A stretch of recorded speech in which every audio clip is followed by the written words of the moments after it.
Hello सबैलाई नमस्ते। मेरो युट्युब च्यानलमा स्वागत छ तपाईहरु सबैलाई। म चाहिँ आज पनि एउटा नयाँ भ्लग लिएर आइसकेको छु है। अब त्यस्तो खासै भन्ने कुरा त केही छैन हैन। हामी चाहिँ अब टक्क साथीसँग खोलाको किनारमा घुम्न आछु अनि भिडियो बनाऊँ भनेर हो। भिडियो कस्तो लाग्छ हेर्नु होला अन्तिमसम्म हैन। अनि हामी चाहिँ बिहान घुम्न आइरहेको छु। अनि यहाँको मेरो मेन कारण भनेको चाहिँ केपी ओली चोर सरकारले हाम्रो कुलमान घिसिङ दाजुलाई पदबाट निष्कासन गरेको भएर मलाई चाहिँ यो हुन्छ नि भित्रदेखि रगत उम्लेर आएको भएर चाहिँ काजम भएर यो खोलातिर आएको छु भिडियो बनाउन। खोलामा त म किन हम्फाल्छु, म नेपालमा भए केपी ओलीलाई मारिदिन्थेँ। अब के गर्ने, यसरी बोल्नु पनि हुन्न है। फेरि रतन कार्कीलाई जस्तै इन्टरपोल लाउन बेर लाउँदैनन् है। त्यो पनि यसो बुझ्नुपर्छ हामीले।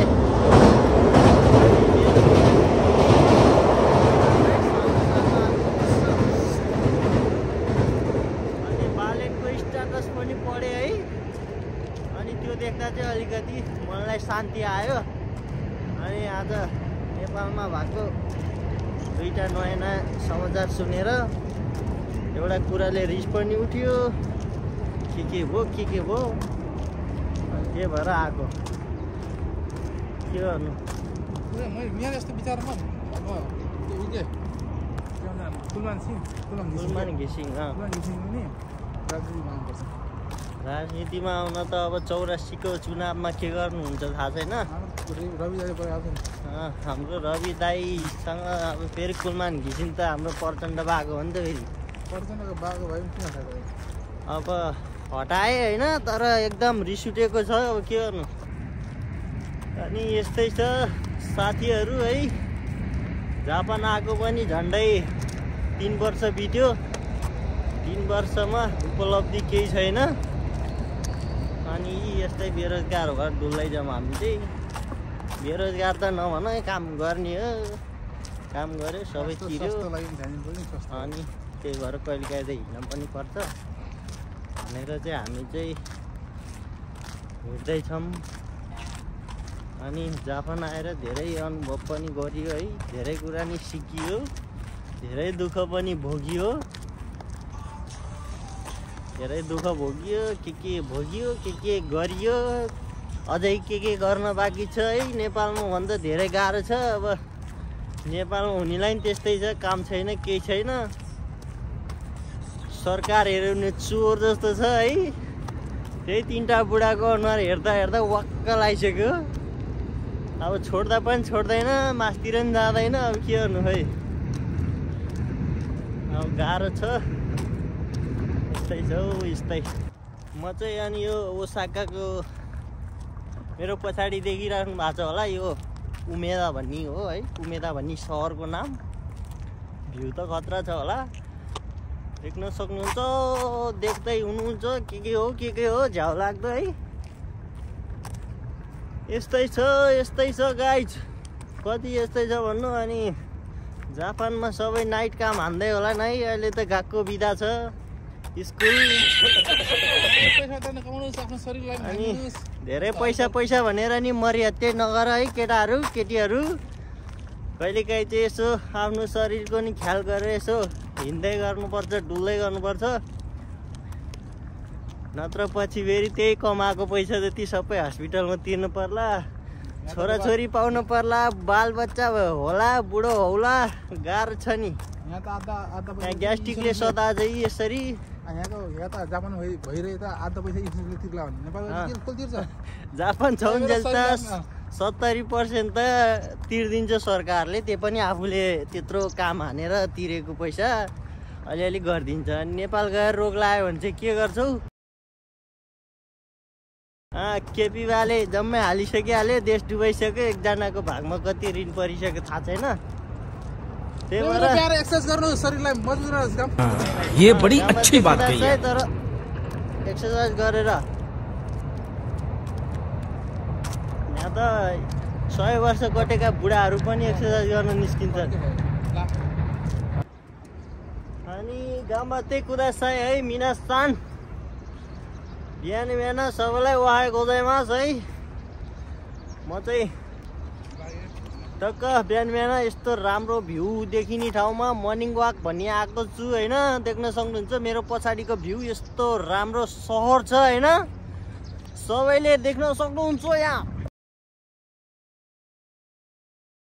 सँग बना छ कि होइन, टक्क रुल्सहरू आफ्नै नियमहरू आफ्नै रुल्स नियम कानुन। क्यों बे ओभर एक्टिंग करता है साला, ओभर एक्टिंग क्या होला? पहिला सुरु उदाएको घाम है यो चाहिँ। फेरि विश्वमा सबभन्दा अगाडि घाम उदाउने देश जापान हो भनेर हजुरहरूलाई थाहा चाहिँ छैन। त्यही घाम है यो चाहिँ। त बिहानै 5 बजे नै घाम उदाउँछ हो। अनि नेपालमा त इभी गाडीहरू भन्दा देखिनँ मैले। योभन्दा अगाडि म नेपाल गएको थिएँ। यहाँ त सबै मर्सिडिजहरू टोयोटा गाडीहरू है, अनेक थरीका गाडीहरू छन्। यस्तो राम्रो भ्यू देखिया छ। अहिले त साकुरा फुल्ने बेला हो। अब साकुराको भ्लग पनि बनाउँछु एक दिन। यता पारी चाहिँ ठुलो सहर छ, यता चाहिँ अब ठिकै छ है। यता पनि राम्रै छ। सट्टा लाएर जापानको 4 को गाडी है गाइस। जापानको 4 को गाडी यस्तो हुन्छ है। नेपालको जस्तो 4 सडकभरि चुहाउँदै हिँड्दैन यहाँको 4 को गाडीले। यहाँको 4 को गाडी त यस्तो हुन्छ, टक्क लाएर थुनेर अनि त्यो भित्रै मेसिनले पेलिदिन्छ सबै, टन्नै अटाउँछ सानो भयो नि। यो चाहिँ जापानको बुढाहरू मात्रै हिँड्दैन, ठिटाहरू त कहाँ गर्छन् र यस्तो एक्सर्साइजहरू। बुढाबुढी मात्रै हो।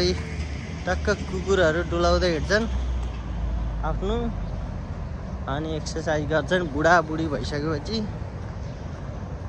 त्यही भएर 100 वर्षसम्म बाँच्ने कारण यही हो बुढाबुढीहरूको जापानमा। चाहिँ जापानमा यस्तो छ। अनि टक्क यो माथि मान्छे हिँड्ने बाटो यो बाटोहरू चाहिँ मान्छे हिँड्नको लागि मात्र। गाडी साइकल बाइक केही पनि हिँड्न पाउँदैन यहाँ चाहिँ। टक्क मान्छे मात्रै हिँड्ने हो। गाडी साइकलहरू चाहिँ यताबाट हिँड्छ। यो चाहिँ केही गरी यो समुद्रमा सुनामी भूकम्प आएर सुनामी आयो भने यो खोलामा चाहिँ पानीको त्यो सतह चाहिँ बढेर यो यता ननागोस्, गाउँमा यो यता सहरमा नपसोस् भनेर चाहिँ यस्तो अग्लो बनाइदिएको छ यहाँ। त्यही हो। अनि यस्तो राम्रो छ, टक्क लाएर सबै व्यवस्थित सफा सुन्दर। त्यसै त भने होइन नि हो जापान सबै खतरा भएर हो। यहाँ जापानको बुढा मान्छेहरू हिँडिराखेको हुन्छ। अनि अबबाट चाहिँ म होइन अब डेली भ्लग त नभनौँ है, हप्तामा 1-2टा भ्लग चाहिँ हाल्ने कोसिस गर्नेछु है, टाइम मिलेसम्म। अब टाइम नै हुँदैन भ्लग बनाउने। यसो भर्खर भर्खर सुरु गर्दैछु, सबैले साथ सपोर्ट गर्नु होला है। सिक्दैछु, सिक्नु पर्यो होइन, नसिकी त के आउँछ र सबैलाई के कसो। केटाहरू केटा मात्रै होइन, केटा केटी दाइ भाइ दिदी बहिनी आमा बुबा सबै है। भोट हालौ काङ्ग्रेसलाई चाहिँ होइन फेरि, भोट हालौ अब नयाँ पार्टीलाई, नयाँ मान्छेलाई। फेरि उही पुरानो पार्टीहरूलाई त भोट हाल्ने होइन नि फेरि।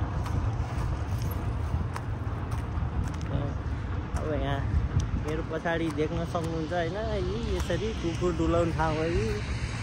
अब यहाँ त भुसिया कुकुर चाहिँ एउटा पनि देखिन्नन् है। लाख हालेर नयाँ नयाँ कुकुरहरू किन्ने हो यिनीहरूले। अब हाम्रो भाषा बुझ्दैन, जे बोल्दै नि हुन्छ। बुझ्ने भए त यसो विचार गराएर बोल्नु हुन्थ्यो है। अब चाहिँ होइन चोरहरू सहर पसिसकेको छ। अघि खोलामा थियो। पहिला त तपाईँको परिचयबाट सुरु गरौँ। मुड छैन, मोड छैन। अब चाहिँ हामी माइक लगाएको थिएँ, अहिले माइकको चार्ज सक्यो। अब साउन्ड अलि नआउन सक्छ है, तर आइरहेछ होला। अनि हामी चाहिँ यो के हो होटल होला, यस्तो राम्रो ठुलो ठुलो होटलहरू छ है। यो चाहिँ भाडाकी साइकलहरू रहेछ। अनि अब त बिहान निन्द्रा पनि लाग्न लागिसक्यो है, रातभरि सुत्या छैन। त्यहाँ साइरन हुँदो रहेछ ऊ त्यो होटलको, त्यहाँ साइरन छ। यस्तै छ गाइज, यस्तै छ जिन्दगी, जिन्दगी चल्न त चल्या छ, फिरै फिरमा छ है। के हुन्छ अब भ्लगहरू अरू पनि आउँछ, हेर्दै गर्नु है। यहाँ चाहिँ म तपाईँलाई एउटा खतरा गाडी देखाउँछु गाइज, खतरा गाडी। यो गाडीमा चाहिँ कोही छैन होइन, यो चाहिँ टोयोटाको खतरा लग्जरी गाडी हो है, जहाँसम्म लाग्थ्यो मेरो विचारमा, तर मलाई थाहा छैन है। अब सबै कुरा त मलाई पनि कहाँ थाहा हुन्थ्यो कि कसो बाजे हो। बाजे बाजे अलि बिस्तारै है, लड्न पनि सकिन्छ फेरि, अलि बिस्तारै है। युक्कुरी बाजे युक्कुरी। यो चाहिँ नयाँ ब्याङ्क खोले जस्तो लाग्यो है यहाँ चाहिँ। अनि गाइज है, हामी चाहिँ यो दोङ्की होते भन्नेमा चाहिँ सब सामानहरू सस्तोमा पाउँछ है। चक्लेट नेपालीहरू आफ्नो देश फर्किँदा, नेपाल फर्किँदा यहाँबाट चक्लेटहरू किनेर लान्छन् है सबैले।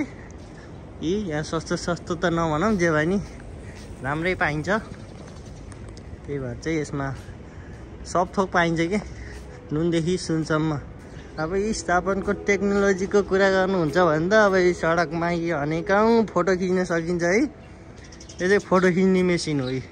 यहाँ पैसा तिरेपछि आफै मेसिनले फोटो खिच्छ, सब फोटो आफै खिच्छ। अनि यहाँ चाहिँ हामी केटाहरूको है, केटाहरू आउने ठाउँ है यो चाहिँ धेरै जसो। यहाँ चाहिँ गाडीहरू टक्क रोक्छ। मलाई चाहिँ यो गाडी चाहिँ नेपालमा चढेर हिँड्ने एकदम ठुलो सपना छ है। यो गाडी नचढी चाहिँ म खासै मर्दिनु पनि होला जस्तो लाग्छ है मलाई।